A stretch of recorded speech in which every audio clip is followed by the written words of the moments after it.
Mike, obviously it's been a very busy off-season, just like we talked before everything started back in December. But I guess, I mean, just a personal opinion, if I may, this has been one of the best off-seasons this team has got in a long time, not only because of the signs that you've been able to make, but also because it seems to me, and to a lot of people, that the team is getting stronger rather than weaker if you compare it to what you had last season. Yeah, it's like, last year was a transitional year for us. So to win a cup at a time like that, I think, it speaks volumes for what we're trying to do. And, the idea of trying to usher different players into our nucleus, maybe some younger players. For us, I mentioned earlier about trying to make sure this offseason, about trying to make us more diverse in our attack. And, where he hasn't arrived yet, just still waiting on his visa, Warren Madrigal is also, an exciting attacking player that we think a lot of. And when you think about the idea of adding guys like Christian Warren to the likes of Sam and Hani, to Ahmed Kassem, who I think is really going to blossom after being here a full year, Johnny Perez, I think there's a lot of different ways that we can attack teams. And, by adding players like that, Maxwell Valencia, I think, is really going to be someone who's going to be very, very popular, I think, among our fans, and for what he represents. And again, not only as an outstanding player who's played in a league where players have translated in MLS, but he's been like a best 11 player over there also. So I think talk about things like cohesion. Also mentioned that earlier, the idea of how well I think he'll fit with the other players we have in our back line. It's been great to see all that kind of come to fruition.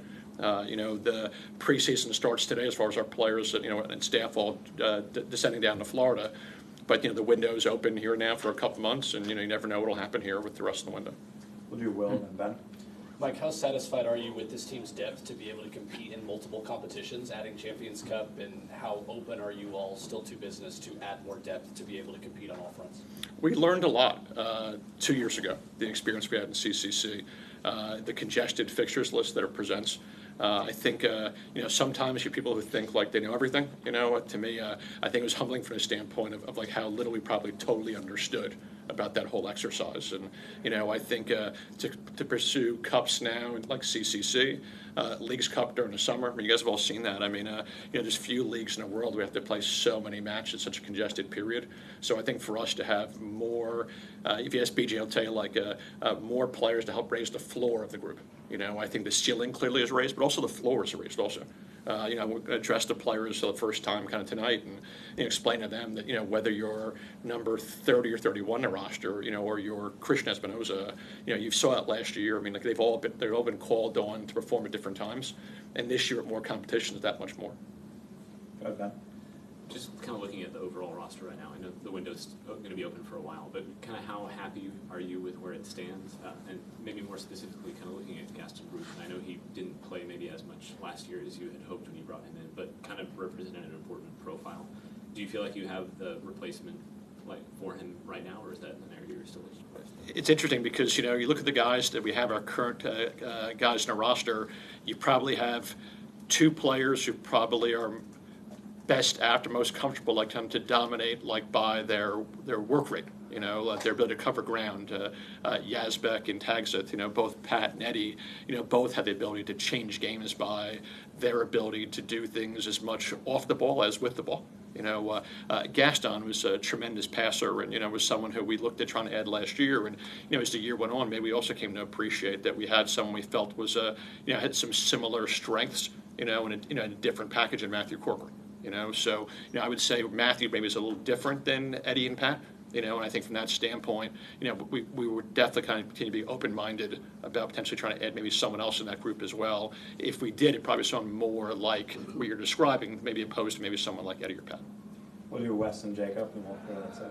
Mike, how nice is it to bring back Joe, albeit perhaps in a different role, maybe in a supporting role or a mentor role? And then how did that conversation go with him as there was a discussion of, all right, you may not be 1 or 1A, but we still need you around this group? Joe's been a tremendous ambassador for our club, and the idea of how we transition moving forward as a group, having someone who understands not only our system but our locker room, our city, someone who's already here, and we try to pride ourselves in wanting to have players here who want to be here.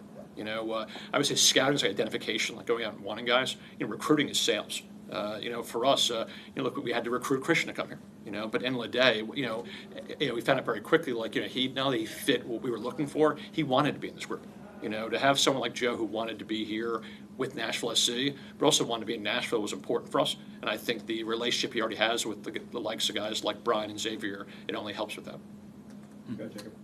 Yeah, Mike, with Maxwell Waledzi coming in as center back and Walker Zimmerman departing, what do you feel are the biggest differences between those two players, and how do you feel adding Maxwell will change just the look of the defense overall from what it's been? Look, Walker was synonymous with the name of our club for the 1.0, the start of our club's success.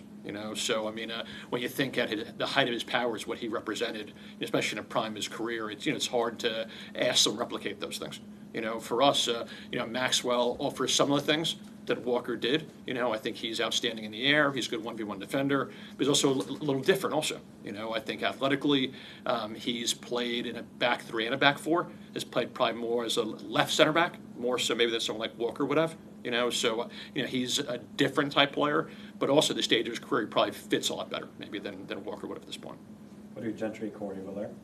Mike, I don't always understand the GAM and everything, but the move with Schaffelberg, was that a means to an end for something else you wanted to do? There's times I'm not sure I understand it all the time. Stuff like that, no, but it's like in other sports, you find like the biggest asset or commodity you can collect is like draft picks, right? Like in our league, GAM helps you expand your salary cap, right? So everyone has the same salary cap. Whatever GAM you have, it kind of adds, it allows you to kind of stretch the amount of money you can spend on players and pay them as well.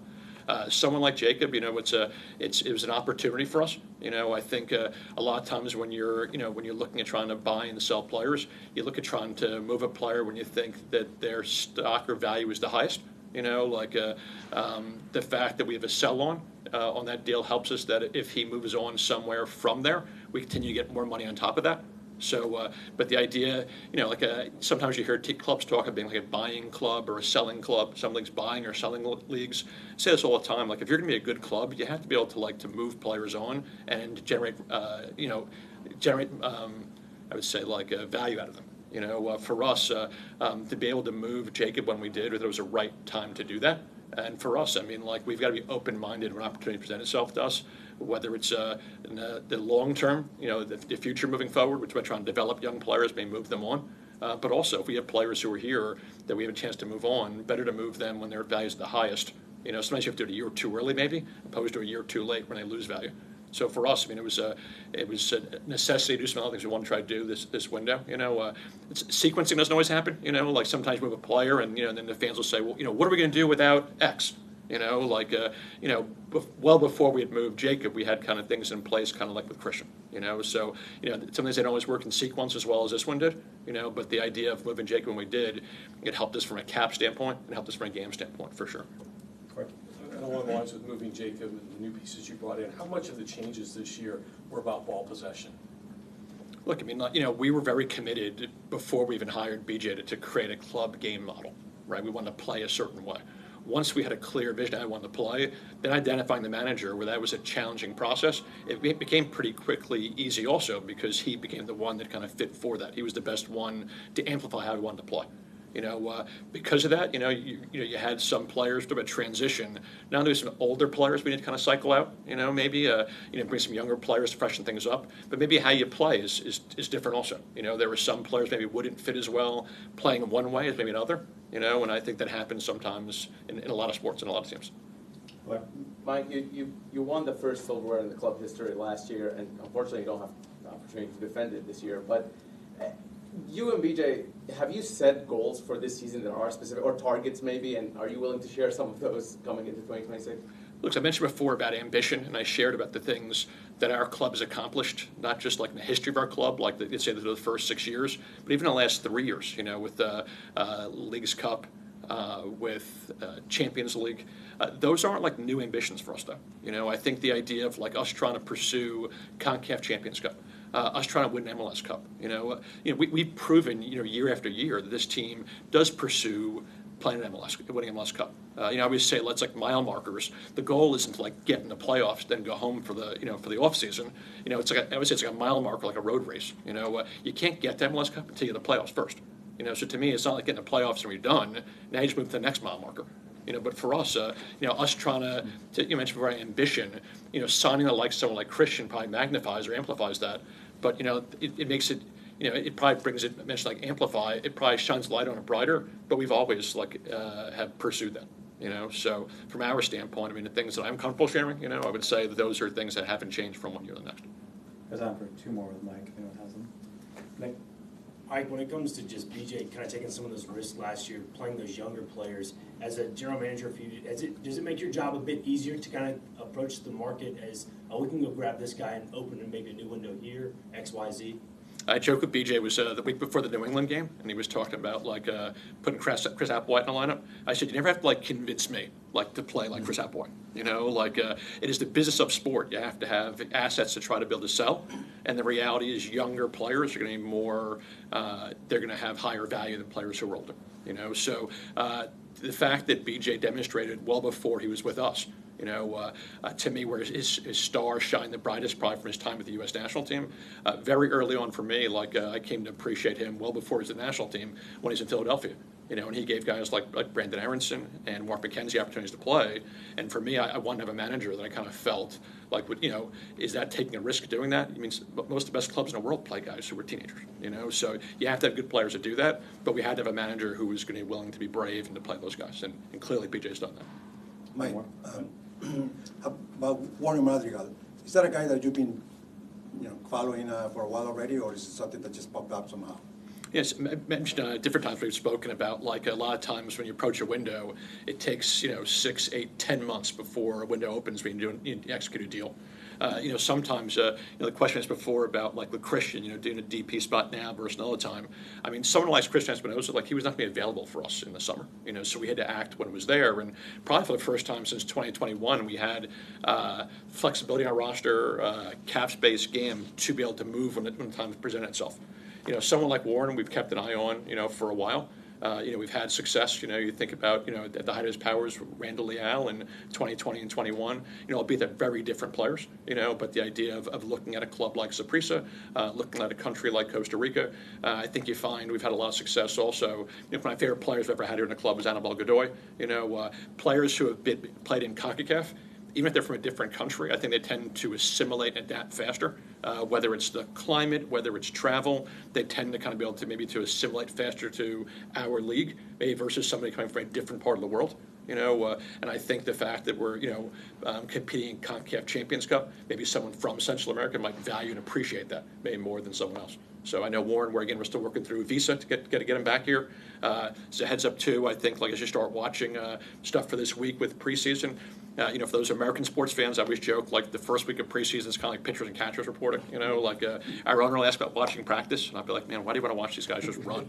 It's not maybe as much where they're playing. You find most of the games we play are in the second phase, but at least for right now, other than Warren, and last year we had Yason, he missed the whole first phase waiting for his visa to get processed. So Warren should be joining us in Florida during phase 1, but he won't be traveling today because he's not in the country yet. And as you said, FYI also is a lot of those of your parents could probably appreciate. Hani's kind of just getting over the flu. I think with having a young kid at home, you guys know it could pass around. I would say locker rooms, elementary school classes, or daycare, it just gets kind of passed around. So hopefully, it would kind of keep him away from the group. He'll travel tomorrow, hopefully, and hopefully it kind of stops there, doesn't kind of go through the group. But at least, we'd expect at some point here soon to have both Hani and Warren join us here during preseason. All right, thanks, Mike. Thanks, guys. We'll be there. Thanks, guys.